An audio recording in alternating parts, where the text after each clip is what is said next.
Nah, ini bukan relation. Kenapa? Karena di kolom nomor telepon ada dua.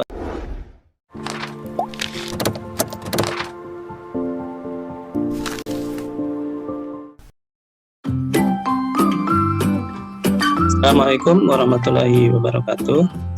Selamat bertemu kembali dalam video pembelajaran. Ini video kedua dari video sebelumnya, menjelaskan tentang langkah awal mendesain database. Saya janjikan akan menjelaskan secara teori ya.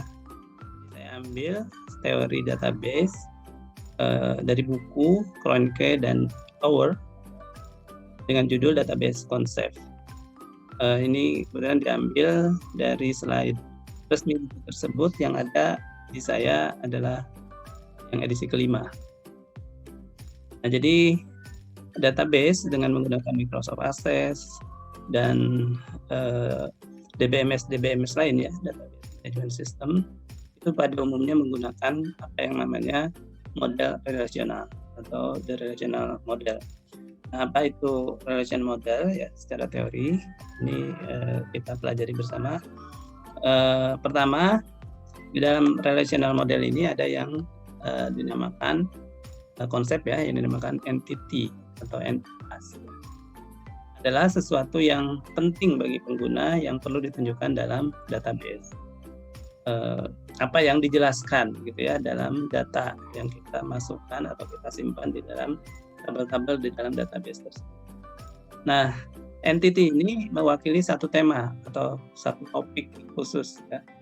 Hanya sistem informasi akademik, ada entitas mahasiswa, itu berarti harus satu tabel atau satu relasi. Ada dosen ya, dengan data-data dosen atau atribut-atribut data dosen, itu juga satu entitas. Jadi entitas ini karena dalam model database relation ya, itu dituangkan ke dalam tabel atau juga disebut sebagai relation ya, karena kita ingin membuat istilah khusus di sini. Kalau tabel mungkin istilahnya umum ya, tabel itu di Excel juga tabel, daftar secara manual juga tabel ya. Maka kita sebut saja untuk yang tabel di dalam DBMS, Database Management System, yang berbasis database relation ini, kita sebut itu intinya adalah relation, itu tabelnya itu ya. Nah, kalau kita definisikan berarti daftar dua dimensi ya. Relation atau relasi atau tabel ini adalah daftar dua dimensi yang memiliki karakteristik spesifik, yaitu terdiri dari baris-baris dan kolom-kolom ya. Seperti matriks ya, kalau dalam matematika kita belajar matriks ya, ada baris ada kolom. Nah, ini juga baris-baris dan kolom-kolom ya. Nah, ini contohnya database dua dimensi, ada baris, ada kolom. Nah, ciri-ciri relation ini ada banyak ya. Ini sebetulnya yang nanti dituangkan menjadi namanya kaidah normalisasi ya, normalisasi dalam desain database. Ini yang ideal, yang normal begitu ya. Relation ini memiliki ciri-ciri baris berisi data, tadi sudah saya sebutkan ya, data dari yang kita gambarkan. Kolom berisi data tentang atribut dari entitasnya. Jadi kalau mahasiswa berarti nama gitu ya kolomnya, kemudian jenis kelamin begitu ya, kemudian alamat email ya, dan seterusnya. Itu berarti kolom, itu disebut field nantinya. Sel dari tabel, nah itu data dan kolom yang bersilangan satu sel tunggal, itu disebut sel. Kemudian seluruh isian dalam kolom memiliki jenis data yang sama. Jadi kalau nama pasti nama isinya, nama depan semua, nama belakang semua. Dan baris ya, ini juga tidak penting. Tetapi kalau kita mau urutkan itu nanti saja di dalam namanya tampilannya.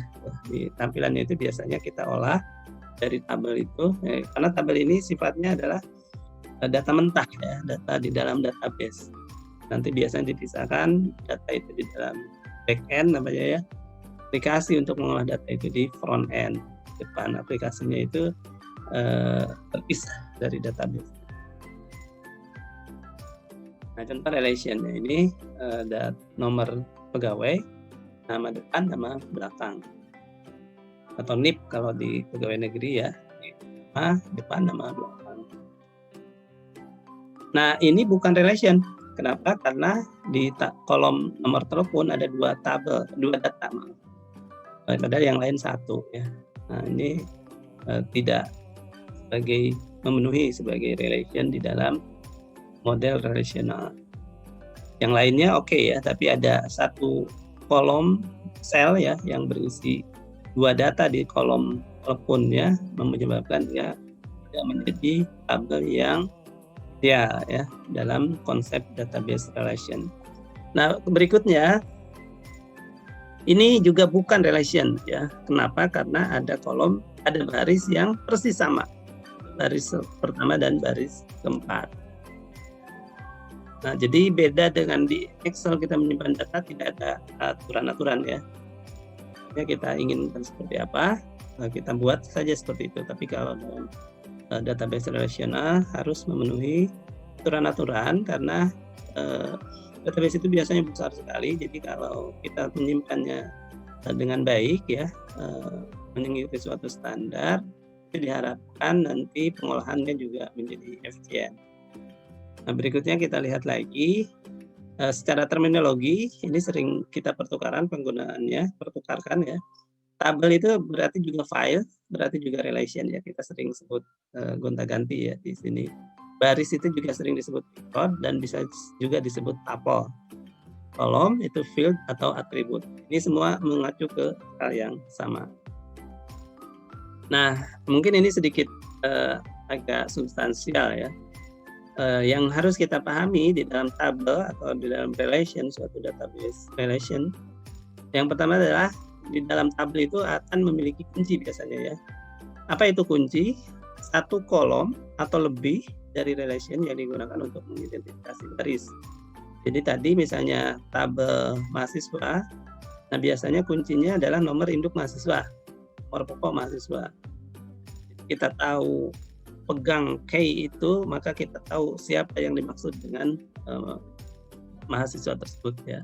Datanya di belakangnya gitu ya. Dia unik ya, identifikasi seorang mahasiswa. Nah, jadi key ini harus unik ya. Unik untuk setiap baris. Nah, kunci akan secara unik mengidentifikasi baris dari tabel. Nah, kalau key itu tidak unik, kunci akan mengidentifikasi beberapa baris relation. Jadi sebaiknya key ini unik ya, karena dia ingin mengidentifikasi baris atau anggota dari data suatu tabel tersebut itu secara unik ya, menuju ke tidak hanya harus ke hanya satu baris, satu data tertentu. Nah, kalau key-nya itu ada beberapa kolom ya, dia sebutnya sebagai composite key ya. Nah, ini tadi ya, prodi semester kelas keberapa. Jadi untuk mengetahui mahasiswa masuk kelas mana di suatu kampus, kita harus tahu nilai dari tiap kolom. Baik ya. Nah, dari tabel, kalau kita sudah buat suatu tabel ya, data sudah kita masukkan, maka setiap tabel itu kita harus pilihkan mana kuncinya. Kalau belum ada, kita buatkan kuncinya ya, yang bisa membedakan antar baris tersebut. Nah, ketika kita memilih kunci ini, maka ada yang disebut namanya kandidat key. Jadi kita pilih-pilih nih kolom-kolom mana yang bisa menjadi kunci di tabel tersebut. Misalnya dosen kan, bisa pakai nomor induk dosen gitu ya, bisa pakai nomor induk pegawai kalau dia wajib PNS gitu ya. Nah, NIP-nya ada, NIDN ada, atau kita pakai juga nomor induk kepegawaian di kampus gitu kan, bisa juga ya. Nah, itu semua adalah kandidat key dari data dosen, dari tabel dosen. Ini relevan ya pada saat kita memilih suatu kolom untuk menjadi key. Nah, semua kandidat kolom yang akan kita pilih untuk menjadi key ini harus merupakan unique key ya, harus merupakan key yang bisa membedakan satu baris dengan baris yang lain. Nah, ketika satu kolom sudah dipilih, dia menjadi primary key. Jadi kunci utama. dari suatu skill ya. Nah, kemudian antara tabel yang satu dengan tabel yang lain, sekarang bicara beberapa tabel ya, itu berhubungan melalui suatu hubungan, relasi, hubungan antara tabel-tabel. Nah, relasi ini bisa dibaca misalnya tabel pegawai dengan tabel departemen. Kita baca sebagai relasinya itu berarti pegawai bekerja di departemen. Dan tabel manajer dan tabel project ya. Maka relasi itu menunjukkan manajer mengawasi proyek. Jadi relasi ini bisa berarti berbeda-beda tergantung entitas yang digunakan untuk masing-masing yang direlasikannya ini. Nah, hubungan itu kalau dalam tabel hanya dibuat saja sebagai tanda panah ya antara kedua, menghubungkan kedua tabel. Nah, kemudian apa yang dihubungkan? Nah, yang dihubungkan adalah di tabel asal, gitu ya. Kan ada tabel pegawai dengan tabel departemen, gitu ya. Pegawai bekerja di departemen. Nah, bisa departemen dihubungkan di dalam tabel pegawai ya, atau pegawai dihubungkan di tabel departemen. Nah, tabel yang menjadi jembatan ya, di tabel pegawai tadi ada NIP, kemudian di departemen ada NIP. Nah, tabel data NIP di tabel departemen bukan milik aslinya dia, disebut sebagai foreign key. Foreign key itu berarti dia berasal dari tabel sebelah ya, tabel pegawai dalam hal ini. Jadi untuk membuat hubungan antara relation, kita harus membuat foreign key di tempat tabel yang menjadi target berhubungan tersebut ya. Foreign key ini adalah primary key ya, jadi dari tabel yang asalnya. Kunci tersebut disebut foreign key pada tabel yang menerima kunci. Jadi yang tadi ya di depan ada kolom nomor induk pegawai misalnya. Nah, contoh ini ya. Kalau tadi pegawai di departemen, nah ini manajer di project ya. Nah, manajer bekerja di proyek apa, gitu kan? Mengawasi proyek apa? Nah, jadi di tabel manajer ini adalah primary key ya. Nah, supaya dia bisa berhubungan ke proyek, maka harus ada manajer di tabel proyek. Nah, di sini berarti dia menjadi foreign key di kunci asli. Nah, ini primary key ya, dihubungkan dengan project itu sebagai foreign key, manajer ide yang sama. Nah, hubungkannya tinggal kita buat panah saja ya. Biasanya sebetulnya dari manajer ke project ini ya, panahnya ke bawah ini. Nah, departemen juga sama, departemen id ke employee dimasukkan ya, atau tadi bisa juga employee id ke departemen ya. Kita melihatnya dari departemen mana. Nah, kalau ini departemen ini dimasukkan di tabel employee, di pegawai bekerja di departemen mana, gitu ya. Departemen ini, departemen itu kunci asing ya, di tabel employee ini ya. Di tabel departemen ini adalah primer. Ini adalah kunci foreign key. Nah, syarat berikutnya, referential integrity. Ini menyatakan bahwa setiap nilai dari foreign key harus tepat berpasangan dengan nilai pada primary key yang eksis. Jadi jika employee id sama dengan 4, di employee memiliki nilai departemen id sama dengan 7 ya, foreign key-nya, maka departemen dengan departemen id 7 harus ada pada departemen. Di integrity ya, harus kita akan sambungkan kan antara tabel departemen dengan employee itu. Nah, datanya harus ada sumbernya gitu ya. Memang di tabel asalnya itu ada nomor id 7 tersebut, nomor departemen 7 ya, tersebut. Jadi kita harus masukin dulu primary key departemen id 7 di tabel departemen.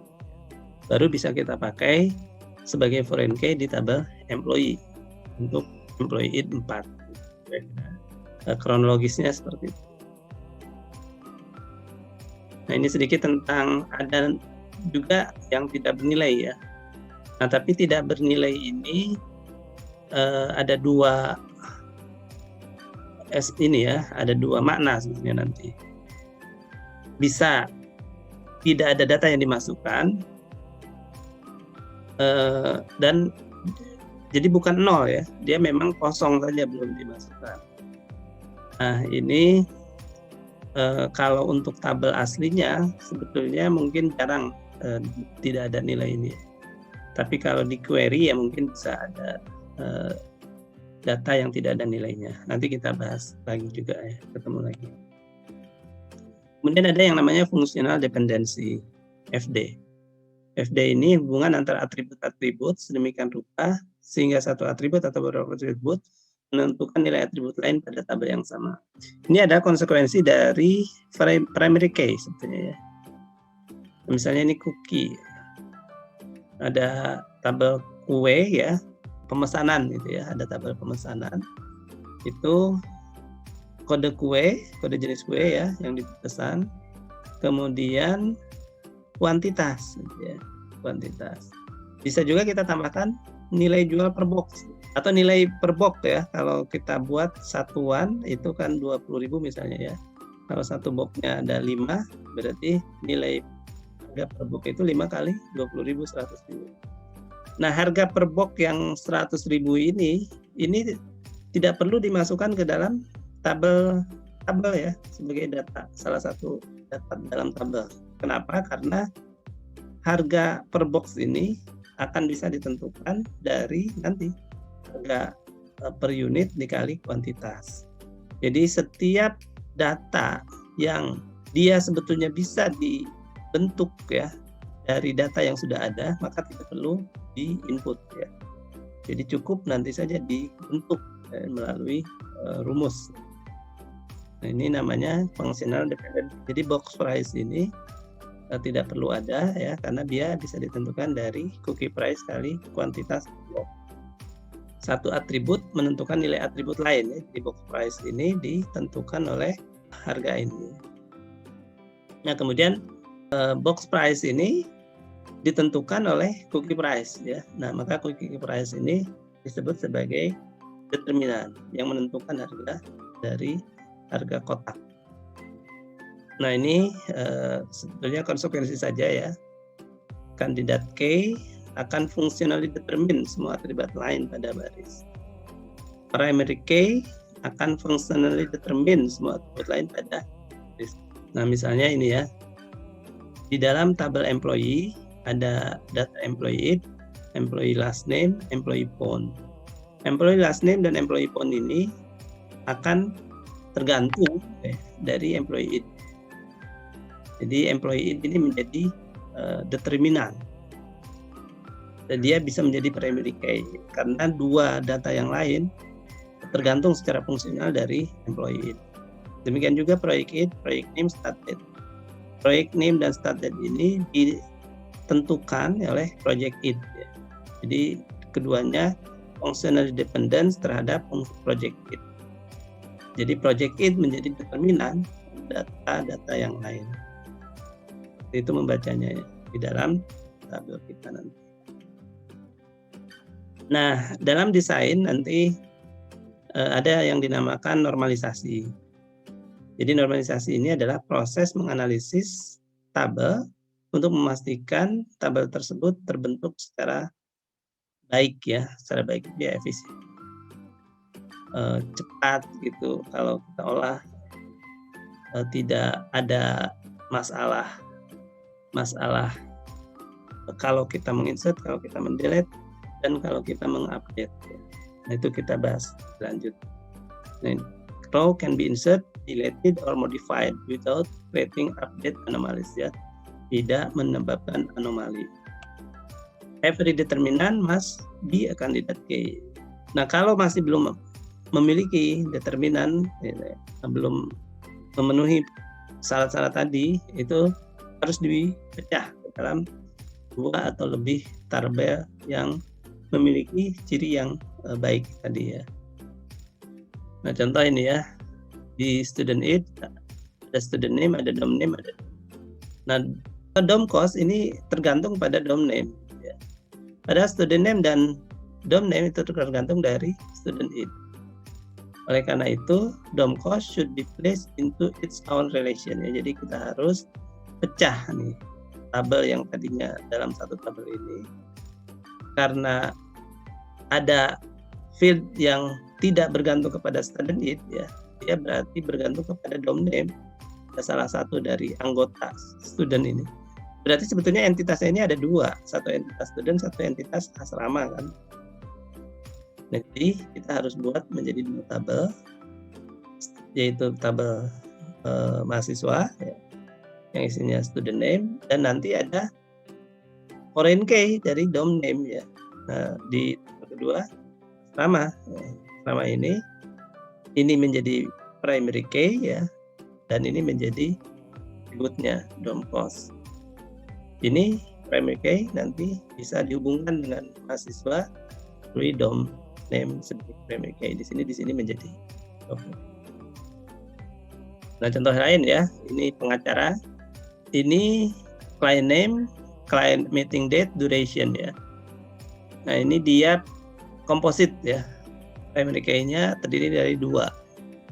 Jadi ini tentang operasional ya dari pengacara.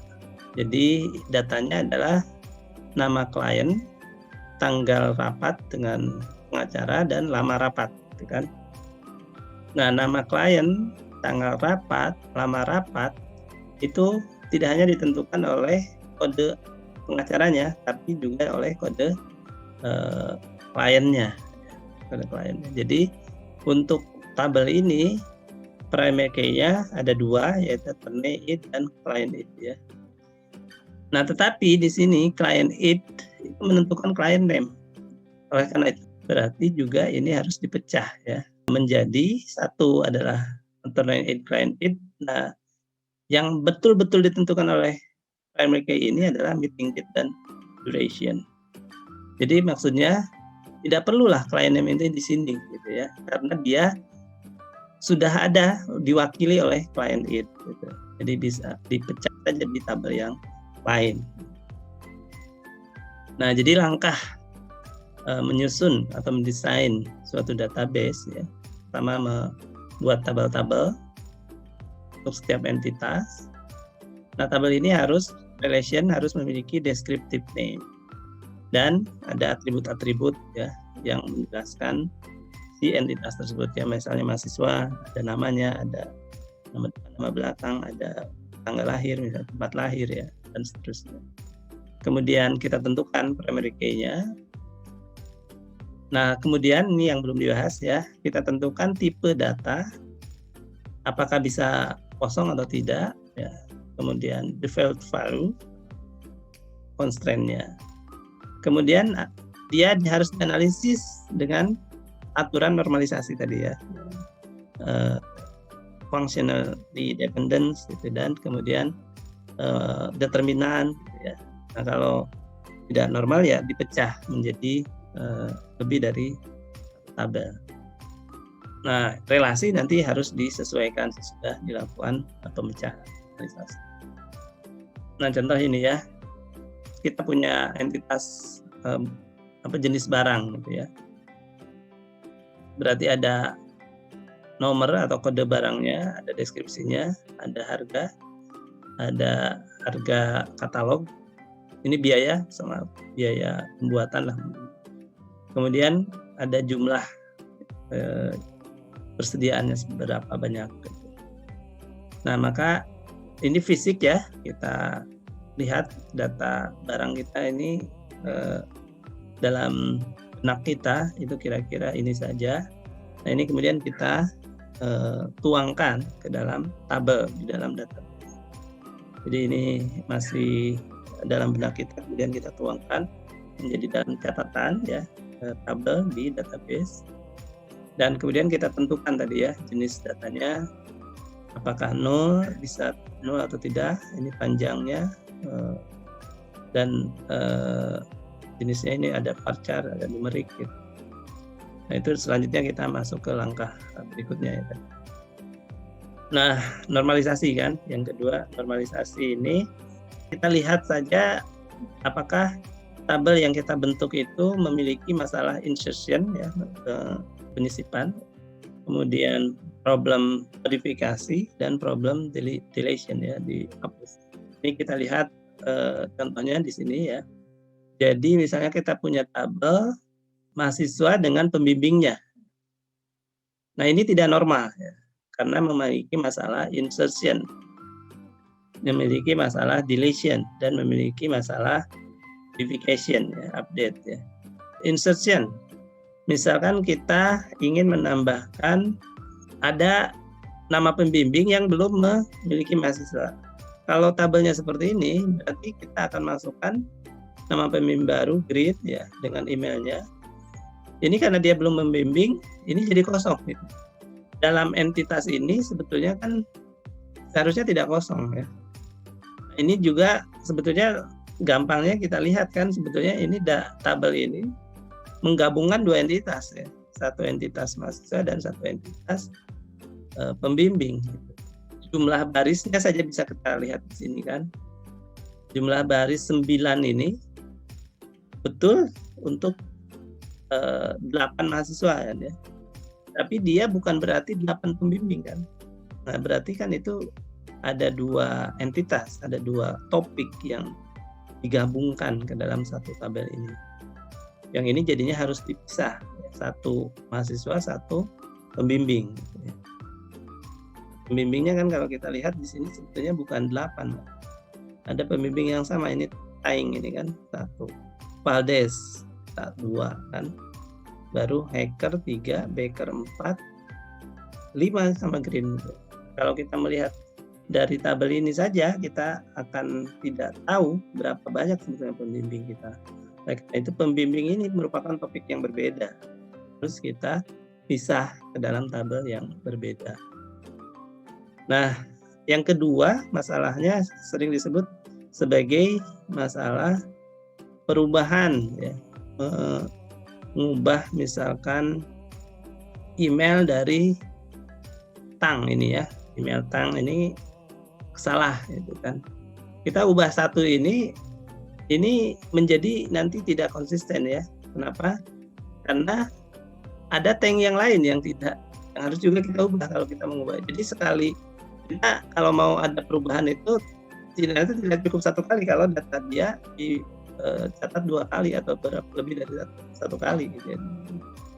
Jadi ketika kita merubah kita harus ngecek semua. Kayaknya ada tag lain. Ini baru 8 datanya kita sudah repot ya. Kita bayangkan kalau ada 1000 gitu ya. Berarti kita harus ubah satu-satu email Ting ini kan. Kalau Ting mengubah emailnya kan.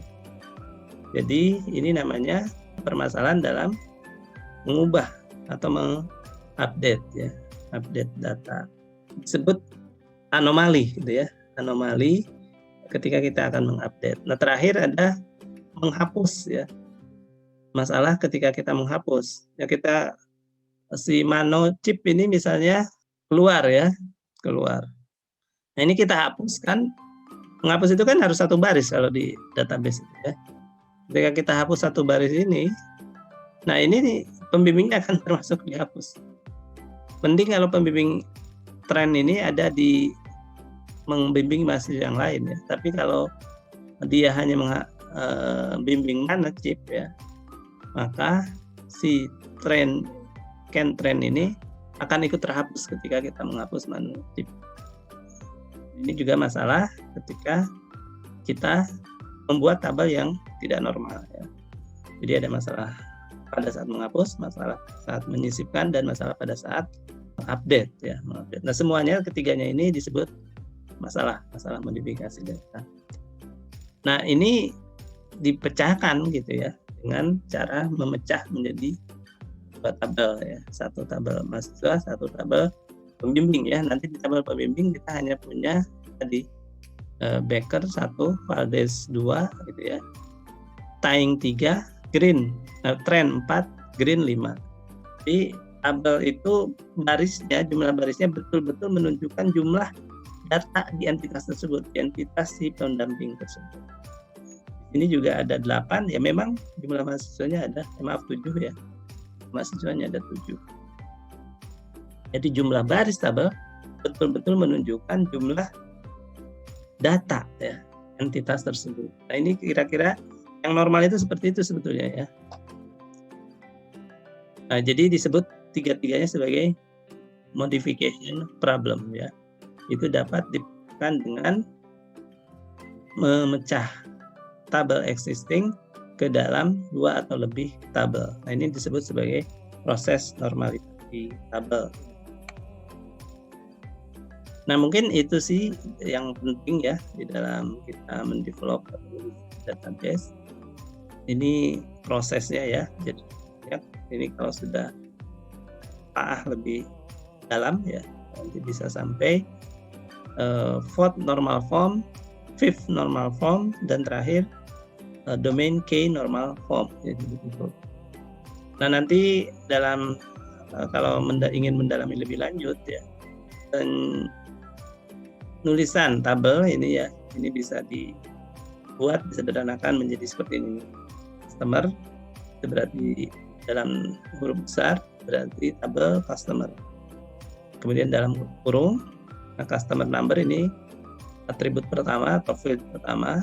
Nah, dia di garis bawah berarti dia menjadi primary key ya. Customer name, street address, state, zip, contact name, dan phone name. Kemudian zip, city, state ya. Kemudian contact name, phone. Jadi ini tadinya ini biasanya disebut business model ya. Kita punya semua data ya disatukan dalam satu tabel, tetapi kemudian kita analisis ya. Kita analisis, oh zip, state, city, state ini tidak bolehlah masuk dalam satu tabel ini ya, harus kita buat tabel baru city, state. Kemudian contact name dengan phone ini kan sudah ada di enggak ya. Kontak ini tergantung kepada kontak name, bukan tergantung kepada customer-nya. Jadi dia harus dipisah lagi di sini. Jadi di sini nanti tinggal kontak name ya, dan zip ya. Jadi city, state pindah ke sini, phone pindah ke sini. Nah tapi dia menjadi zip dan kontak name menjadi foreign key ya, dari zip dan tabel kontak. Ini hasil dari normalisasi, kita kira seperti itu. Nah, kemudian kita kasih nanti analisis datanya. Ini yang tadi saya jelaskan. Yang kita analisis datanya itu kita tentukan tipe datanya. Nah juga mungkin kalau kita lihat di penerapannya yang kemarin kita bahas. Nah ini kan kita ingin bahas, ingin memperoleh, ini bisnis modelnya kan seperti ini ya. Bagaimana kita menyiapkan tabel-tabel untuk bisa membuat ya laporan yang seperti ini. Jadi awalnya seperti ini, akun 2, keterangannya masing-masing ini jadi diulang terus nih sampai ke bawah untuk semua catatan akun 6 ini ya. Jadi 4.1 ini kan sama adalah pendapatan asli daerah. Tapi setiap 4.1 muncul, pendapatan asli daerah juga muncul. Ini yang menyalahi sebetulnya tadi, kalau seperti ini kan harusnya tidak perlu pendapatan asli daerah yang 4.1 ini. Kalau sudah 4.1 kita menurut ditulis lagi di sini. Kenapa? Karena ya sudah ada ini 4.1 ya. Kemudian ini juga sama ya, pajak daerah 4.101. Ini juga kalau sudah ada ininya sebetulnya tidak perlu lagi ada pajak daerah, pemborosan data ya. Karena keterangan pajak daerah ini itu functional dependent terhadap 4.1.01 dan demikian seterusnya. Jadi ini untuk seluruh keterangan ini di tabel akun ini terlalu pemborosan ya, terjadi ketidakefisienan. Nah ini kemudian diatasi gitu ya dengan yang pertama adalah model seperti ini relationship-nya. Jadi akun 1 kode 1 keterangan 1. Akun 2 kode 2 keterangan 2. Nah, kode 1-nya langsung aja diambil dari sini. Ini sebetulnya kode 6 dan anggarannya gitu ya. Nah, tapi supaya dia berhubungan ke kode 1 kode 2 bisa dihubungkan ke kode 1 2 sampai 5. Ini cara pertama dan menghasilkan yang diinginkan ya. Nah, yang kita inginkan kan seperti ini. Nah, ini ya. Supaya angkanya naik ke atas sesuai kodenya. Dan cara ketiga adalah ini juga benar ya, dengan membuat seperti ini. Jadi relasinya, nah ini mungkin lebih sederhana tabelnya ya. Jadi ini dua cara pengolahan yang dua-duanya baik ya. Kemarin saya karena ini belum dibuat, belum bisa jadi ya. Saya berpikir yang model ala CAK yang paling baik ya. Tapi sepertinya yang ini juga ternyata malah simple relasinya pada saat buat CA gabung ini agak tidak terlalu mungkin rumit pada saat yang ini ya. Demikian yang dapat disampaikan ya. Mudah-mudahan bermanfaat buat kita semua. Dua model untuk menyusun database akuntansi keuangan daerah. Terima kasih atas perhatiannya. Assalamualaikum warahmatullahi wabarakatuh.